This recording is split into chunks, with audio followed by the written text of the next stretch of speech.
گزر جا عقل سے آگے کے یہ نور، گزر جا عقل سے آگے کے یہ نور، چراغ راہ ہے منزل نہیں ہے، چراغ راہ ہے منزل نہیں ہے۔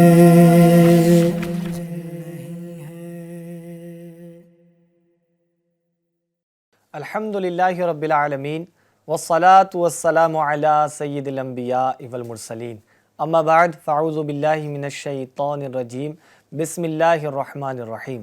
الصلاة والسلام علیک یا رسول اللہ وعلی آلک واصحابک یا حبیب اللہ، الصلاة والسلام علیک یا نبی اللہ وعلی آلک واصحابک یا نور اللہ۔ FGN چینل کے ناظرین، آپ کو خوش آمدید کہتے ہیں اپنے سلسلے میں جس کا نام ہے سفر کی کہانی۔ الحمدللہ یہ سلسلہ آپ کو بڑا پسند آتا ہے اور اس کے اندر ہم ایک سفر کو بیان کرتے ہیں اور وہ انٹرسٹنگ سفر ہوتا ہے جس کو ہم اپنے پیارے گیسٹ سے سنتے ہیں۔ FGN چینل کی ویورز، آئیے آج کے سفر کو سنانے والے کون ہیں پہلے تو میں آپ کو ان سے ملا دیتا ہوں۔ ماشاءاللہ جیسا کہ ہر بار کی طرح ہمارے ساتھ کرم فرمانے والے مولانا علی مدنی صاحب ہیں۔ کیسے ہیں حضرت؟ ٹھیک ہیں؟ الحمدللہ علی کل حال، آپ کیسے ہیں؟ اللہ پاک کا بڑا فضل ہے، احسان ہے، آپ ٹھیک ہیں؟ الحمدللہ اللہ کا ماشاءاللہ۔ آج بھی کوئی سفر ہے؟ انشاءاللہ کیا بات ہے، کوئی یونیک سفر ہے؟ انشاءاللہ بہت پیارا ہوگا اور اس مہینے کی بھی مناسبت اس کو شامل ہے انشاءاللہ۔ کیا ناظرین سنیں گے تو بڑا مزہ آئے گا انشاءاللہ۔ انشاءاللہ الکریم۔ آئیے ابتداً ایک درود پاک کی فضیلت کو شامل کرتے ہیں۔ اللہ جل وعلا کے آخری نبی رسول ہاشمی صلی اللہ تعالی علیہ وسلم نے فرمایا کہ جس نے مجھ پر ایک مرتبہ درود پاک پڑھا، اللہ پاک اس پر 10 رحمتیں نازل فرماتا ہے۔ سبحان اللہ۔ اور جو مجھ پر 10 مرتبہ درود پاک پڑھے، اللہ عز و جل اس پر 100 رحمتیں نازل فرماتا ہے، اور جو مجھ پر 100 مرتبہ درود پاک پڑھے، اللہ عز و جل اس کی دونوں آنکھوں کے درمیان لکھ دیتا ہے کہ یہ نفاق اور جہنم کی آگ سے آزاد ہے، اور اسے بروز قیامت شہداء کے ساتھ رکھے گا۔ سبحان اللہ۔ فضیلت کتنی پیاری ہے اور پڑھنا کتنی مرتبہ ہے۔ اگر ایک مرتبہ پڑھیں تو 10 رحمتیں ملیں گی، اور اگر 10 مرتبہ پڑھیں تو 100 رحمتیں ملیں گی، اور اگر 100 مرتبہ پڑھیں تو فضیلت یہ ہے کہ دونوں آنکھوں کے درمیان بندے کے لکھ دیا جاتا ہے کہ یہ نفاق اور جہنم کی آگ سے آزاد کرتا ہے، اور شہداء ان کا مقام کتنا بلند و بالا ہے۔ تو اس بندے کو جو 100 مرتبہ درود پاک پڑھے گا، ان کو ان کا قرب ملے گا، یعنی شہداء کے ساتھ جو ہے نا اس کو رکھا جائے گا۔ سبحان اللہ۔ آئیے ہم بھی پڑھ لیتے ہیں۔ صلو علی الحبیب صلی اللہ تعالی علی محمد صلی اللہ علیہ وسلم۔ FGN چینل کے ویورز، ہمارے ساتھ مولانا علی مدنی صاحب ہیں، جیسا کہ میں نے آپ کو بتایا، تو یہ ہمارے رہبراء و سربراہ ہوتے ہیں جو ہمیں سفر پر لے کے جاتے ہیں۔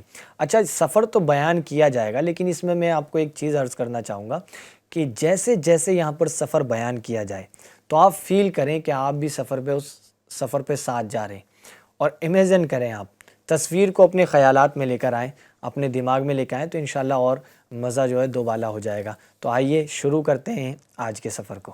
بسم اللہ الرحمن الرحیم۔ اللہ پاک آپ کو برکتوں سے مالا مال فرمائے۔ ماشاءاللہ بڑا پیارا یہ پروگرام آپ لے کر آتے ہیں۔ آج جو سفر ہے وہ اس مہینے کی سمجھی مناسبت بھی اس کو حاصل ہے، بڑا پیارا وہ واقعہ بھی ہے، اور انشاءاللہ اب ناظرین سنیں گے تو بڑا مزہ آئے گا۔ اور وہ سفر ہے سرکار بغداد حضور سیدنا غوث پاک رحمۃ اللہ تعالی علیہ کے حوالے سے۔ کیا بات ہے، غوث پاک کا سفر ہے۔ اچھا، غوث پاک کی دنیا میں آنے سے پہلے، یعنی غوث پاک کے جو والدین ہیں ان کا بھی ایک سفر تھا۔ اچھا، ان کے والد صاحب کا ایک سفر، مجھے بھی بیٹھے بیٹھے یاد آیا کہ چلو کیوں نہ اس مجھے بھی یاد آیا، کیا شامل کر لیتا ہوں، وہ بھی ایک سفر ہی تھا۔ یعنی غوث پاک کی دنیا میں آنے سے پہلے جو غوث پاک کے والدین بنے نا، تو بھی ایک سفر کے سمجھے کوئی سفر تھا وہ چھوٹا موٹا۔ تو پھر آپ کیا کہنا چاہ رہے ہیں کہ اگر اس ایپیسوڈ میں اس سفر کو بیان کریں مکمل طور پہ؟ انشاءاللہ وہ دونوں ہو جائیں گے، اللہ نے چاہتا ہوں کوشش کرتے ہیں کہ مختصر وقت میں اس کو شامل کریں۔ میں انشاءاللہ بلا تاخیر، بلا کسی تمہید کے اور بہت زیادہ لمبا نہ کر کے میں سٹارٹ کرتا ہوں۔ جی، ہوا یہ تھا کہ ایک نوجوان جو ہے وہ کیف بھائی ایک دریا کے کنارے سے گزر رہے تھے۔ سید زادے تھے، ایک جوان تھے ماشاءاللہ خوبصورت۔ تو وہ ایک دریا کے کنارے سے جب گزرے تو بھوک لگی تھی اور کھانے کی حاجت تھی کچھ۔ جی، اب ظاہر ہے اس وقت فاقہ کا عالم تھا، بہت زیادہ وہ پیسے ویسے اس طرح کے نہیں تھے ان کے پاس، تو کیا دیکھتے ہیں کہ سیب ایک جو ہے نا وہ اس دریا کے کنارے سے بہتا ہوا آ رہا ہے. اب انہوں نے سوچا کہ کھا لیتے ہیں، بھوک بھی لگی ہے. یعنی آپ نے جو سفر اسٹارٹ کیا ہے وہ ایک دریا سے کیا ہے. جی ہاں. ٹھیک ہے ناظرین، سوچئے آپ ذہن میں تصویر بنائیے. نہیں، وہ جو جن شخصیت کی بات میں کر رہا ہوں، جس ایک نیک بندے کی، جو سید زادے تھے، وہ اسی سفر کرتے وہاں سے آ رہے تھے نا. اچھا. وہاں سے سفر کرتے آ رہے تھے. وہ ایک ان کا سمجھیے کہ ان کا سفر تھا، وہ ان کی سفر کی کہانی جو ہے ہم جیسے اسٹارٹ کر رہے ہیں. جی. تو وہاں سے آ رہے تھے وہ، تو کیا دیکھتے ہیں کہ ایک سیب ہے جو دریا میں بہتا ہوا ان کے پاس آ رہا ہے. اچھا. اب سمجھا کہ کوئی آس پاس کسی کا ہوگا نہیں ہے تو کھا لے اٹھا کر. اچھا، تھوڑا کھا تو لیا، تھوڑا پیٹ کو تھوڑا سا آرام ہوا چونکہ بہت تیز بھوک لگی تھی. اب لیکن ان کو فکر لائے کوئی کہ میں نے کھا تو لیا، یہ ہے کس کا کھانا؟ میں نے کھا لیا، یہ سیب کسی کا ہوگا، میں نے اس سے پوچھا نہیں. اللہ اکبر. بس یہ فکر ان کو لاحق ہو گئی. اللہ کے نیک بندے تھے. تو تلاش کرتے کرتے کرتے دیکھتے ہیں کہ جو جہاں پر دریا اینڈ ہو رہا ہے نا، اس سائڈ میں ایک باغ ہے اور وہاں پر سیبوں کے درخت لگے ہوئے ہیں. سمجھ گئے کہ ہو سکتا ہے کہ یہ سیب اس درخت کا جو باغ ہے، باغ کا جو درخت ہے وہاں سے ٹوٹا ہو، دریا میں گرا اور بہتا ہوا کنارے تک آ گیا، میں نے اٹھا کے کھا لیا. تو آپ نے کیا کیا؟ آپ گئے اس باغ کے قریب میں اور یہ ذہن میں تھا کہ مجھے اپنا جو یہ سیب ہے یہ معاف کروانا ہے.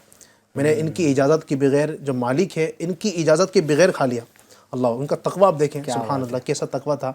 یہ ان کا سفر اتنا انوکھا سفر تھا. کسی اور کام سے جا رہے تھے یہ اپنے، لیکن یہ ان کے ساتھ معاملہ ہو گیا. بھوک بھی تھی، کھا بھی لیا.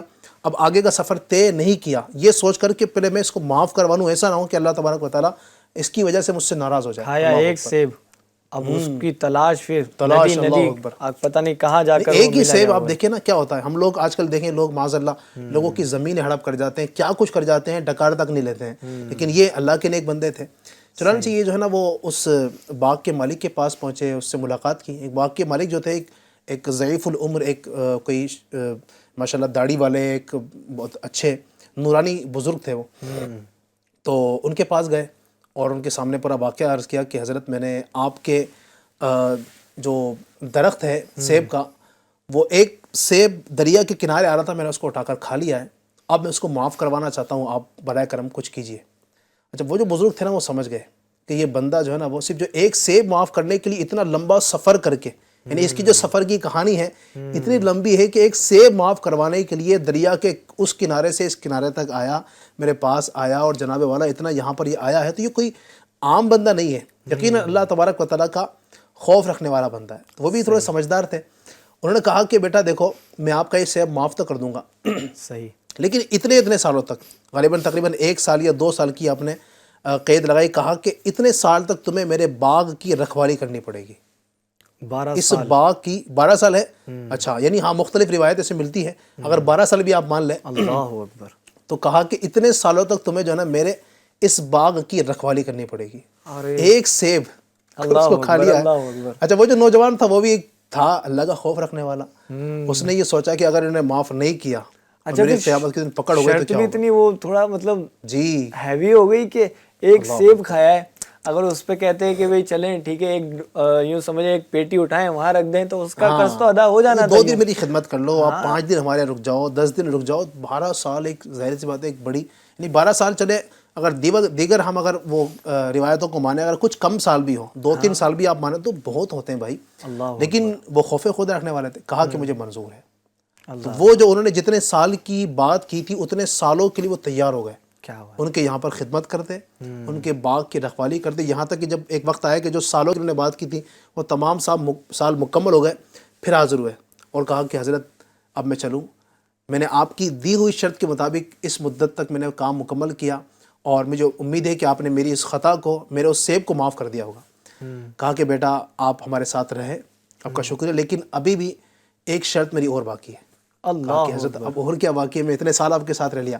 کہا کہ میری ایک شرط یہ ہے کہ بیٹا میری ایک بیٹی ہے جو آنکھوں سے اندھی ہے، کانوں سے بہری ہے، زبان سے گونگی ہے، ہاتھوں سے لولی ہے، پاؤں سے لنگڑی ہے. اللہ اکبر. بچا کیا؟ اور میری شرط یہ ہے کہ تمہیں اس سے شادی کرنی پڑے گی، تب میں تمہارا وہ سیب معاف کروں گا. اللہ اکبر. ناظرین غور کیجیے آپ، یہ مطلب ایک ایسا انوکھا سفر، یعنی اس سفر کے بعد اتنی ساری باتیں ان کو پیش آئیں گی، اتنے سالوں جو انہوں خدمت کرنی پڑے گی، پھر سارے معاملات ہوں گے، یہ کیسے ہوگا. لیکن وہ اللہ کے نیک بندے تھے، انہوں نے اس سفر میں آپ دیکھیں، یعنی کہ آپ دیکھیں 12 سال کا سفر گویا کہ یعنی اپنے گھر سے دور رہے، 12 سال تک ان کی خدمت کرتے رہے. یہ ایک انوکھا سفر ہے نا، یہ کیسا عجیب سا سفر ہے. مطلب یہ انہوں نے اس سفر کو برداشت کیا. اس کے بعد جو بزرگ نے کہا کہ آپ کو یہ کرنا پڑے گا، میری اس طرح کی بیٹی اس سے نکاح کرنا پڑے گا جو آنکھوں سے اندھی ہے، کانوں سے بہری ہے، زبان سے گونگی، ہاتھوں سے لولی ہے، پاؤں سے لنگڑی ہے. کہا کہ مجھے منظور ہے. اللہ اکبر، نکاح ہو گیا. اب یہ منظور ہوئے بھی مطلب یہ بس ان کا خوف تھا نا، اللہ تبارک و تعالیٰ سے خوف تھا کہ بھئی ایسا نہ ہو کہ اس ایک سیب معاف نہ ہو اور میں پکڑا نہ جاؤں. صرف سیب کی بنا پہ آپ نے اس کو قبول کیا. صرف ایک سیب معاف کرنے کے لیے جو نا، معاف کروانے کے لیے اتنے سارے انہوں نے جتن کر لیے. اللہ اکبر. بہرحال اب جب نکاح ہوا اور جب پہلی رات تھی دلہن کے پاس جانے کی، جب وہاں پر گئے اور جا کر جب کمرے کے اندر جب تشریف لے کے گئے تو کیا دیکھتے ہیں کہ سامنے ایک حسین و جمیل نوجوان ماشاءاللہ بہت خوبصورت ایک سید زادی، ماشاءاللہ وہ بھی سید زادی تھی. ہاں، وہ تشریف فرمایا جناب تخت پر. اور جب غور سے دیکھا تو کیا دیکھتے ہیں کہ ان کی وہ آنکھوں سے دیکھ بھی سکتی ہیں، وہ کانوں سے میری آواز سن بھی سکتی ہیں، وہ تو مجھے بول بھی سکتی ہیں، کچھ مجھ سے بات بھی کر سکتی ہیں، ان کے ہاتھ بھی سلامت ہیں، پاؤں بھی سلامت ہیں. اب تھے اللہ والے نا، یہ نہیں دیکھا کہ بہت خوبصورت عورت ہے، یہی میری بیوی ہوگی. فوراً باہر آ گئے، الٹے قدم باہر آئے جلدی سے. اور پیچھے سے باہر آئے تو وہ جو ان کے سسر صاحب جو بن چکے تھے ابھی، حضرت جو بزرگ تھے اس باغ کے مالک، وہ پیچھے کھڑے تھے. کہا کہ بیٹا کیا ہوا؟ کہا کہ حضرت معذرت، میں نے جس عورت سے شادی کی تھی، جو آپ نے اوصاف بتائے تھے، یہ تو کوئی اور ہی ہے، یہ میری بیوی نہیں ہوگی. کہا نہیں، یہی تمہاری بیوی ہے، میری بیٹی یہی ہے. کہا کہ آپ نے تو کہا تھا کہ وہ اندھی ہے، وہ بہری ہے، وہ لولی ہے، وہ لنگڑی ہے، اس طرح کے اوصاف بیان کیے تھے. کہا کہ بیٹا میں نے جو بیان کیے تھے وہ اوصاف بالکل ٹھیک تھے، لیکن بولے اس میں تو کچھ اور ہی دکھ رہا ہے مجھے. کہا کہ بات یہ ہے کہ جو میں نے کہا تھا وہ آنکھوں سے اندھی ہے، اس کا مطلب یہ کہ میری اس بیٹی نے کبھی آنکھوں سے گناہوں کی چیز دیکھی نہیں، اس طرح آنکھوں سے اندھی. یعنی دنیا والی جو چیزیں ہیں جو اللہ تبارک و تعالیٰ کی نافرمانی کی طرف لے جاتی، اس نے کبھی دیکھی نہیں. اچھا، کانوں سے بہری ہے، مطلب کیا؟ اس نے کبھی گندی چیزیں سنی ہی نہیں ہیں، اللہ کی نافرمانی بات والی سنی نہیں ہے. اچھا جناب والا، زبان سے گونگی ہے، مطلب زبان سے اس نے کبھی نافرمانی والی بات نہیں کی، جب بھی اس نے زبان سے بولا اللہ کا ذکر کیا، اچھی باتیں کی ہے. اچھا، ہاتھوں سے لولی ہے، ہاتھ سے اس نے اپنے ہاتھوں کو کبھی گناہوں کی طرف نہیں بڑھایا. پاؤں سے لنگڑی، مطلب پاؤں کو کبھی اللہ تبارک و تعالیٰ کی نافرمانی والے کاموں کی طرف نہیں بڑھایا. جب ان شخص نے جب اس طرح کے اوصاف سنے، اللہ کا شکر ادا کیا کہ مولا تیرا شکر ہے، تو نے مجھے ایسی پیاری اور نیک خصلت بیوی عطا فرمائے. بہرحال ان کا نکاح ہوا الحمدللہ. اس بات پر نے ایک بات سمجھ آ رہی ہے، جی ذہن میں بھی آ رہی ہے کہ یہ بات سچ ہے کہ جو سنار ہوتا ہے نا، وہ سونے کو وہی پہچان سکتا ہے. مثال طور پہ آپ کے ہمارے ہاتھ میں، کسی کے ہاتھ میں سونا دے دیا جائے تو شاید ہم اس کی جو ہے نا پہچان نہ کر سکیں. اور سنار تو دیکھ کے بتا دیتا ہے کہ یہ سونا ہے یا کچھ اور چیز ہے. سبحان اللہ. تو یہ بزرگ سمجھ گئے تھے، بزرگ سمجھ چکے تھے یہ بھی کون ہے. بہرحال کیا ہے، اب ان کا نکاح ہوا اور الحمدللہ کچھ وقت کے بعد ماشاءاللہ اولاد ہوئی.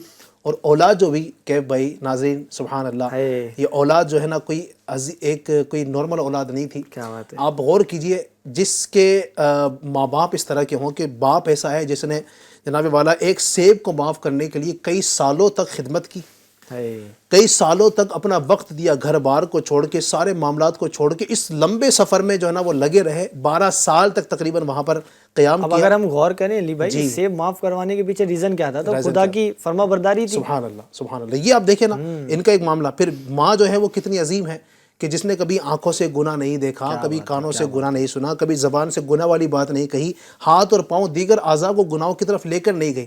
اب جن کے ماں باپ اتنے اچھے ہوں تو بیٹا کیسا پیدا ہوگا. اور پھر یقیناً دنیا نے دیکھا کہ کچھ وقت کے بعد ان کی جو اولاد ہوئی ہے وہ اولاد کوئی اور نہیں بلکہ ولیوں کے سلطان، شہنشاہ اولیاء، سردار اولیاء حضور سیدنا شیخ عبد القادر جیلانی رحمۃ اللہ تعالی علیہ. سبحان اللہ. غوث پاک کی ولادت ہوئی ہے. اس کے پیچھے آپ دیکھیں جو سفر تھا ان کے والد صاحب کا، وہ کیسا تقویٰ ہے، کیسی پرہیزگاری ہے. یعنی اس پر بھی ہم بہت ساری گفتگو کر سکتے ہیں کہ ماں باپ کا جو نیک ہونا ہے، ماں باپ کے نیکی، ماں باپ کی جو اچھائی ہے، ان کی اولاد تک منتقل ہوتی ہے. تو یوں اس طرح فیض ملا غوث پاک کو اپنے والدین کا. اور یوں الحمدللہ غوث پاک اتنی عظیم شخصیت، ان کے والدین اتنے نیک جو سادات کرام میں سے ہیں. اور یوں الحمدللہ ایک عظیم دنیا کو ولی نہیں بلکہ ولیوں کا بھی سردار ملا ہے. کیا بات ہے. سبحان اللہ. نیا سفر آپ نے یہاں سے شروع کیا اور بہت انٹرسٹنگ رہا ماشاءاللہ. اور یہ سمجھے ذہن میں نہیں تھا میرے سفر تو اور بھی ہیں غوث پاک کی زندگی کے اپنے سفر ہیں، لیکن میں نے سوچا کہ غوث پاک کے دنیا میں آنے سے پہلے بھی ایک سفر ہوا تھا، وہ والد بننے کا ذریعہ تھا غوث پاک کے. تو یہ ایک الحمدللہ سفر تھا. بہرحال غوث پاک کی ولادت ہوتی ہے. غوث پاک کے والد جو ہیں وہ ان کا نام ہے حضرت سیدنا ابو موسیٰ جنگی دوست رحمۃ اللہ تعالی علیہ. آپ کی والدہ ہیں حضرت ام الخیر فاطمہ رحمۃ اللہ تعالی علیہ. جو بزرگ تھے جو غوث پاک کے نانا تھے، یہ بھی اپنے وقت کے بڑے عظیم ولی تھے. جی ہاں، بہت بڑے ماشاءاللہ یہ ولی تھے اور اللہ تبارک و تعالیٰ کا بڑا قرب رکھنے والے. اور غالباً ان کا نام عبداللہ تھا، حضرت عبداللہ سومعی رحمۃ اللہ تعالی جی عبداللہ سومعی، جی بہت بڑے بھی اللہ پاک کے ولی تھے. بہرحال اب غوث پاک جب پیدا ہوئے تو ہوا یہ کہ ان کے والد صاحب کا انتقال ہو چکا تھا. یعنی غوث پاک اپنی ماں کے پیٹ میں تھے اور والد صاحب کا انتقال ہو چکا تھا. اب گھر میں غوث پاک تھے اور آپ کے ایک اور بھائی تھے جو چھوٹے تھے، اور ایک والدہ ہیں، والدہ جو کہ بوڑھی ہو چکی تھی. اور یہ بھی ایک بڑے کمال کی بات ہے، غوث پاک رحمۃ اللہ تعالی کی والدہ کئی عمر کی ہو چکی تھی نا، بڑی عمر کی ہو چکی تھی. اس کے بعد غوث پاک جو ہے نا وہ پیدا ہوئے تھے. یہ بھی کمال تھا ان کی والدہ کا. بہرحال غوث پاک شیخ عبد القادر جیلانی رحمۃ اللہ علیہ جب پیدا ہوئے اور آپ تھوڑے سے جب مزید بڑے ہوئے، آپ کے سفر کی ہم بات کریں تو میں آپ کے ڈائریکٹ سفر کی طرف آتا ہوں. ایک مرتبہ ایسا ہوا کہ ابھی آپ کی سمجھے کہ بہت زیادہ عمر نہیں تھی، کم ہی عمر تھی. آپ غوث پاک شیخ عبد القادر جیلانی فرماتے ہیں کہ میں اپنے قصبہ جیلان، غوث پاک کی جو اصل ولادت کی جگہ ہے وہ ہے جیلان، جو بغداد کے قریب میں کچھ دوری پر ایک جگہ واقع ہے. غوث پاک فرماتے ہیں کہ میں اپنے قصبہ جیلان میں ایک جنگل کی طرف چلا گیا اور ایک بیل کے پیچھے جا رہا تھا. بچے ہوتے نا بیل کے پیچھے جا رہے ہیں، کبھی وہ کبھی جناب گائے کے پیچھے چلے گئے نا، چلتے رہتے ہیں. تو غوث پاک فرماتے ہیں میں اس کے پیچھے جا رہا تھا.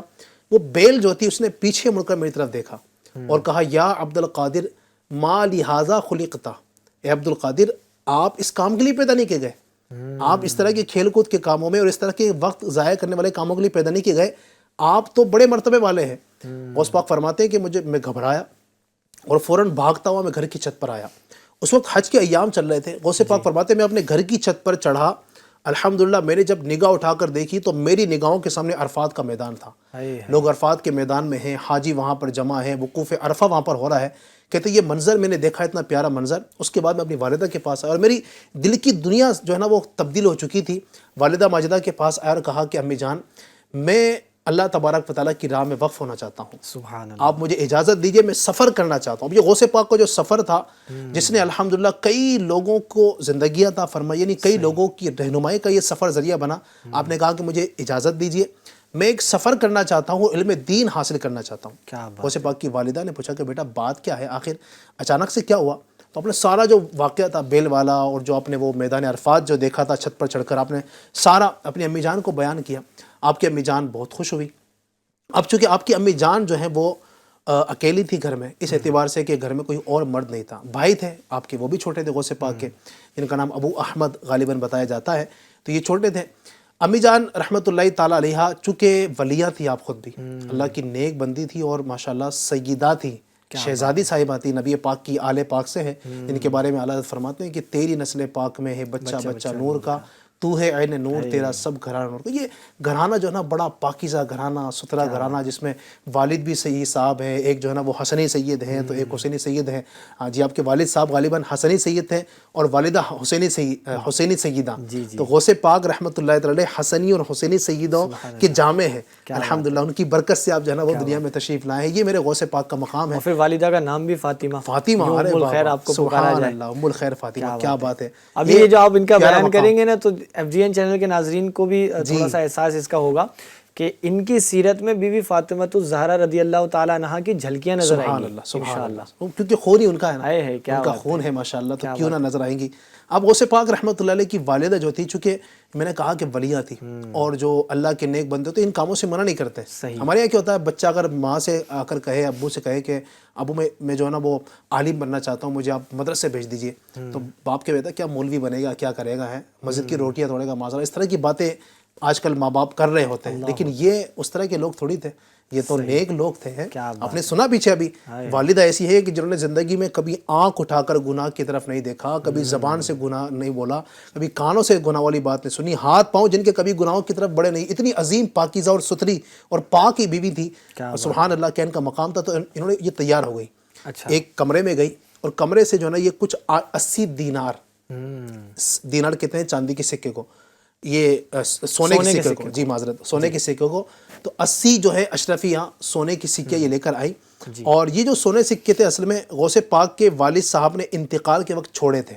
اچھا۔ غوث پاک کے والد صاحب کا یہ ترکہ تھا، میراث تھی، تو غوث پاک رحمۃ اللہ علیہ کے پاس لے کر آپ تشریف لائیں آپ کی والدہ ماجدہ، اور کہا کہ بیٹا یہ ہے، اس میں سے کچھ تم لے لو اور یہ لے کر سفر کے لیے روانہ ہو جاؤ۔ غوث پاک رحمۃ اللہ تعالی نے اس میں سے 40 دینار اپنے لیے نکال لی اور 40 دینار اپنے بھائی، جو چھوٹے بھائی تھے ابو احمد، ان کے لیے چھوڑ دیے کہ یہ بڑے ہوں گے تو ان کے کام آئیں گے، اور 40 دینار آپ نے رکھ لیے، اور آپ کی والدہ ماجدہ نے گدڑی کے اندر، آپ کے لباس کے اندر وہ 40 دینار جو تھے وہ سی دیے کہ بیٹا تمہیں یہ ہر جگہ پر انشاءاللہ کام آئیں گے۔ اور جاتے جاتے غوث پاک کی والدہ نے یہ وصیت کی، ایک بڑی وصیت جو تھی نا، ایک ناظرین ہمیں بھی اپنے بچوں کی جو تربیت کرنی چاہیے غوث پاک کی والدہ سے ہمیں سیکھنے کی ضرورت ہے۔ کہا کہ بیٹا ہمیشہ سچ بولنا، کیسا ہی معاملہ آ جائے، کیسی پریشانی آ جائے، کیسی تکلیف آ جائے، کچھ بھی آ جائے نا، سچ کا دامن نہ چھوڑنا بیٹا، سچ ہمیشہ بولنا۔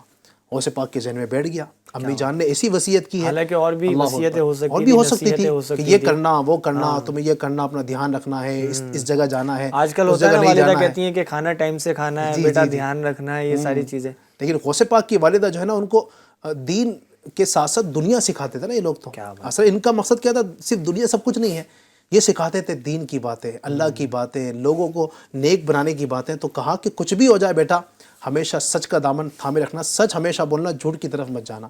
اور جاتے وقت یہ بھی کہا کہ بیٹا تم جا رہے ہو، اب ہماری ملاقات قیامت کے دن ہوگی۔ یعنی یہ بھی ایک ایسا سفر ہے کیف بھائی، ہم سفر تو ہم نے اس سے پہلے کئی بیان کیے نا سفر کی کہانی کے اندر، لیکن یہ ایسا سفر ہے کہ جو ایک بار شروع ہوا ہے تو دوبارہ والدہ کا منہ نہیں دیکھا ہے، دوبارہ پلٹ کر اپنے شہر کی طرف نہیں آئے، دوبارہ والدہ کے پاس نہیں آئے ہیں۔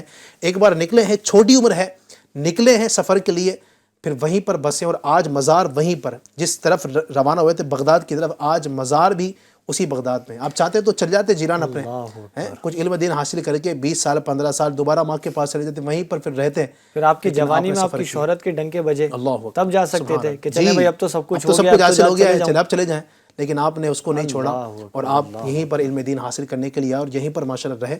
بہرحال اب جب یہاں سے آپ روانہ ہوئے، والدہ سے اجازت لے کر، ان کی قدم بوسی کرے کہ جب نکلے اور سفر میں تھے، اچھا اس وقت کے جو سفر ہوتے ہیں ہماری طرح کے نہیں تھے نا، یعنی سفر کی کہانی ہم بیان تو کریں، وہ جو سفر ہوا کرتے تھے بڑے مشکلات والے اور بڑے کٹھن ہوا کرتے تھے۔ غوث پاک شیخ عبد القادر جیلانی بڑے پیر صاحب رحمۃ اللہ علیہ جب سفر کے لیے روانہ ہوئے، کچھ لوگ اور بھی ساتھ میں تھے آپ کے نا، چونکہ ایک ساتھ ایسا ہوا کرتا تھا کہ کئی لوگ جایا کرتے تھے، راستوں کے اندر ڈاکوؤں کا بڑا خوف ہوا کرتا تھا ان زمانوں کے اندر، اس وقت بھی بڑے ڈاکو کے معاملات تھے۔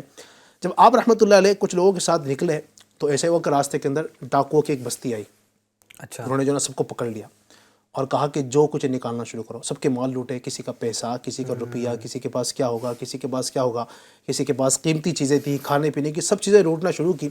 غوث پاک شیخ عبد القادر جیلانی ہمارے بڑے پیر صاحب رحمۃ اللہ علیہ اس وقت چھوٹی عمر میں تھے۔ غوث پاک کے پاس ڈاکوؤں میں سے ایک ڈاکو آیا اور کہا کہ تیرے پاس کیا ہے؟ اچھا، اپنے لہجے میں اس نے کہا ہوگا کہ ہاں بیٹا تمہارے پاس کیا ہے؟ غوث پاک رحمۃ اللہ تعالی نے کہا کہ میرے پاس 40 دینار ہیں جو میری امی جان نے میری گدڑی میں سیے ہوئے ہیں، اور دکھا دیے کہ یہ ہیں۔ اچھا، اب وہ جو ڈاکو تھا وہ تھوڑی دیر کے لیے تو سکتے میں آ گیا کہ یہ کیا ہو رہا ہے۔ ظاہر سی بات ہے جب ڈاکو پوچھتا ہے آپ، یعنی ہمیں بھی کوئی اگر پکڑ لے، اللہ نہ کرے اللہ کبھی ایسا ہو، تو آدمی کیا کرتا ہے اپنے مال کو چھپانے کی کوشش کرتا ہے، وہ جھوٹ بولے گا کہ نہیں میرے پاس تو کچھ بھی نہیں ہے، نہ چاہتے ہوئے بھی خود زبان سے اس کے نکل جائے، جی نکل جاتا ہے، بندہ چاہتا ہے کہ میرا مال محفوظ رہے۔ لیکن غوث پاک رحمۃ اللہ تو غوث پاک تھے، اللہ اکبر۔ اب وہ جو ڈاکو اتنا بڑا حیران ہوا کہ یار یہ عجیب سا، اب تک ہم اتنی سالوں سے چوریاں کرتے آ رہے ہیں، یہ بڑا عجیب سا پہلی بار ایسا واقعہ ہوا ہے کہ لوگ تو اپنا مال چھپاتے ہیں، یہ اپنا مال ظاہر کر رہا ہے کہ میرے پاس مال ہے اور دکھا بھی رہا ہے۔ تو وہ غوث پاک کو ساتھ میں لے کر اپنے ڈاکوؤں کے سردار کے پاس پہنچا اور کہا کہ آقا ہمارے سردار، یہ جو بچہ ہے بڑا حیران کن بچہ ہے یہ تو، میں نے جب اس سے پوچھا کہ تیرے پاس کیا ہے، کچھ ہے تو بتا، تو اس نے بتا بھی دیا، جھوٹ بھی نہیں بولا، سچ سچ بتا دیا اور دکھا بھی رہا ہے کہ دیکھو یہ 40 دینار اشرفیہ سونے کی میرے پاس موجود ہے۔ وہ جو ڈاکو کا سردار تھا وہ بڑا متاثر ہوا، اس نے کہا کہ بیٹا یہ بتاؤ کہ تم آخر ایسا کیوں کیا تم نے؟ اگر تم جھوٹ بول دیتے تو ہو سکتا ہے کہ تمہارا مال بچ جاتا، صحیح ہے، تم چھوٹے ہو، تم سے تلاشی بھی اتنی نہیں لی جاتی جس طرح ہم بڑوں سے تلاشی لے رہے ہیں، تم جلدی سے بچ جاتے۔ غوث پاک رحمۃ اللہ علیہ کے جو الفاظ تھے نا، ولی کی ہر بات بڑی ہوتی ہے نا، بڑی پیاری ہوتی ہے۔ غوث پاک ولی نہیں، ولی کو سردار ہیں۔ آپ نے فرمایا کہ دراصل بات یہ ہے کہ جب میں گھر سے نکل رہا تھا نا، میں نے اپنی والدہ سے ایک وعدہ کیا تھا، اس وعدے کو میں نہیں توڑ سکتا تھا۔ میں نے وعدہ یہ کیا تھا، میری امی جان نے کہا تھا کہ بیٹا کبھی جھوٹ نہ بولنا، میں نے وعدہ کیا تھا کہ امی جان کچھ بھی ہو جائے، کیسی ہی پریشانی آ جائے، میں انشاءاللہ کبھی جھوٹ نہیں بولوں گا۔ کیا بات، بس یہ میرا والد سے وعدہ تھا، میں اس وعدے کو کبھی توڑ نہیں سکتا ہوں، بس یہ سننا تھا۔ ہوتا نا کبھی کبھی کچھ باتیں جو ہے نا وہ تیر بن جاتی ہیں نا لوگوں کے لیے، وہ دل پر تیر کا کام کرتی ہیں۔ بس غوث پاک کی وہ جو مبارک باتیں تھیں وہ ایسے اس کو دل پر چوٹ لگی، اس کی آنکھوں سے آنسو جاری ہوئے اور کہا کہ بیٹا تم اپنی ماں سے کیے ہوئے وعدے کو نہیں توڑ سکتے، ہم اپنے رب سے کیے ہوئے وعدوں سے معاذ اللہ مکر رہے ہیں۔ تو بیٹا بندے نے بھی تو وعدے کیے نا رب سے، بندے نے وعدے کیے ہیں بہت سارے، کروں گا، جی بالکل، یعنی اللہ تبارک و تعالیٰ نے فرمایا نا کہ گناہوں کے کاموں سے بچو، جو مختلف آیتوں کے اندر مفہوم جو میں عرض کرنا چاہ رہا ہوں۔ تو الحمدللہ وہ بڑا متاثر ہوا، غوث پاک شیخ عبد القادر جیلانی رحمۃ اللہ تعالیٰ نے ان سب کو توبہ کروائی، اور سارے کے سارے الحمدللہ آپ کے ارادت مندوں کے اندر آپ کے مبارک ہاتھ پر یعنی کہ توبہ کر کے سب سچے پکے مسلمان ہو گئے، سب نے توبہ کر لی اور الحمدللہ سارے پکے مسلمان ہو گئے۔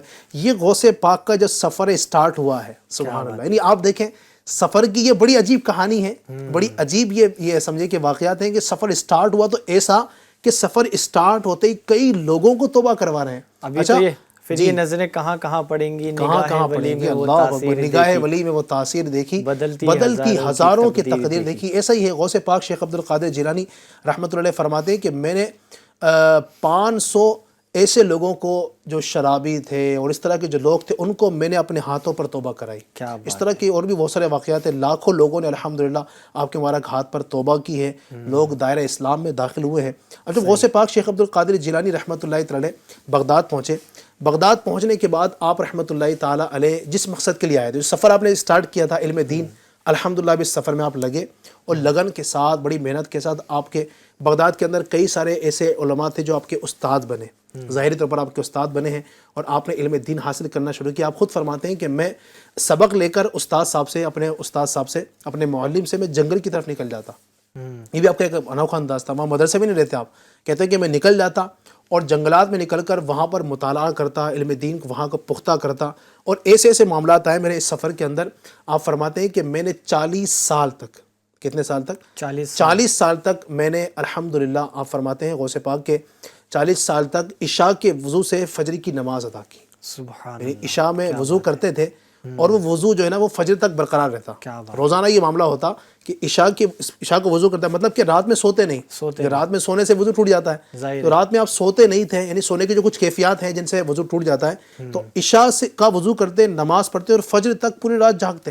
یہ آپ کے معاملات۔ غوث پاک فرماتے ہیں کہ میرا معاملہ ایسا ہوتا کہ میں جنگل میں نکلتا اور وہیں پر رہتا، کھانا پینا وہیں پر ہوتا، وہاں کی گری پڑی چیزیں کھاتا اور وہیں کے جو پتے ہوتے تھے اور اس طرح کی چیزیں، اور ان سے اپنا پیٹ بھرتا۔ اور کئی بار تو مجھے یہ بھی نصیب نہیں ہوتا کیونکہ کئی فقراء، کئی درویش وہاں پر اسی جگہ آ جاتے نکل کر کے، تو وہ بھی انہیں چیزوں کو تلاش کرتے تھے کھانے کے لیے، تو مجھے حیا آتی تھی کہ میں ان فقراء کا، ان غریبوں کا حق مار کر میں یہ چیزیں کھاؤں، میں چھوڑ دیتا، ان کو کھانے دیتا تھا۔ کیا بات ہے، یہ غوث پاک کا معاملہ تھا۔ آپ فرماتے ہیں کہ آپ کی جو ہے نا وہ آپ کی زندگی کے بارے میں آتا ہے کہ غوث پاک رحمۃ اللہ نے 1 سال پورا ایسا گزارا جس میں آپ نے صرف کھایا، کوئی پیا نہیں، صرف کھانے پر گزارا، کچھ پیا نہیں۔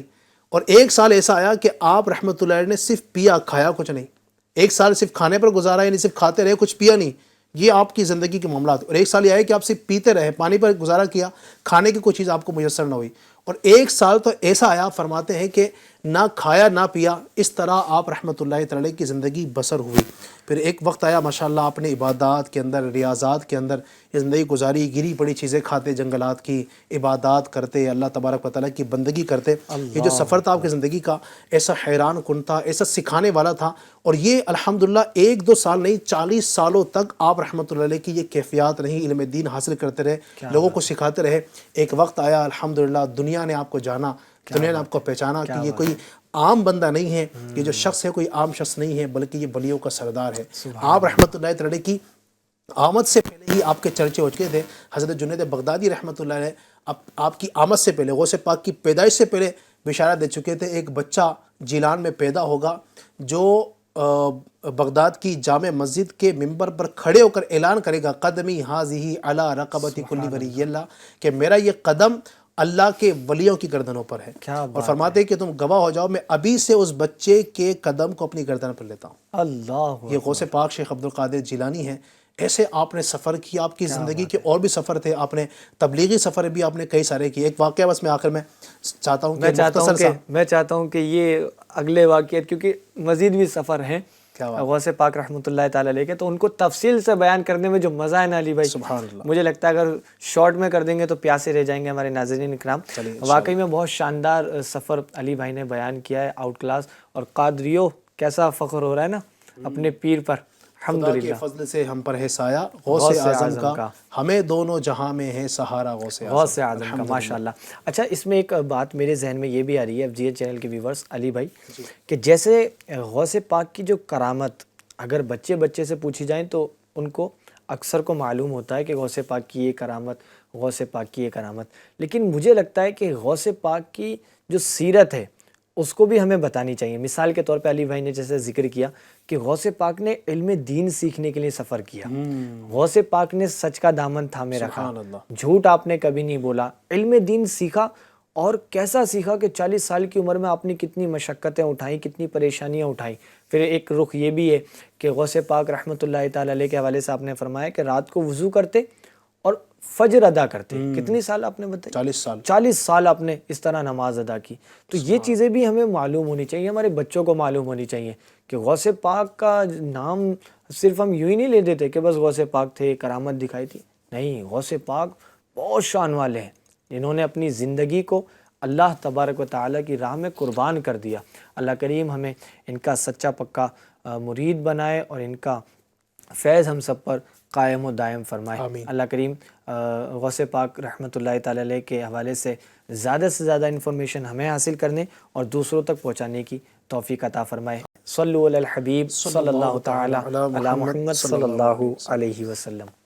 گزر جا عقل سے آگے کے یہ نور، گزر جا عقل سے آگے کے یہ نور، چراغ راہ ہے منزل نہیں ہے، چراغ راہ ہے منزل نہیں ہے.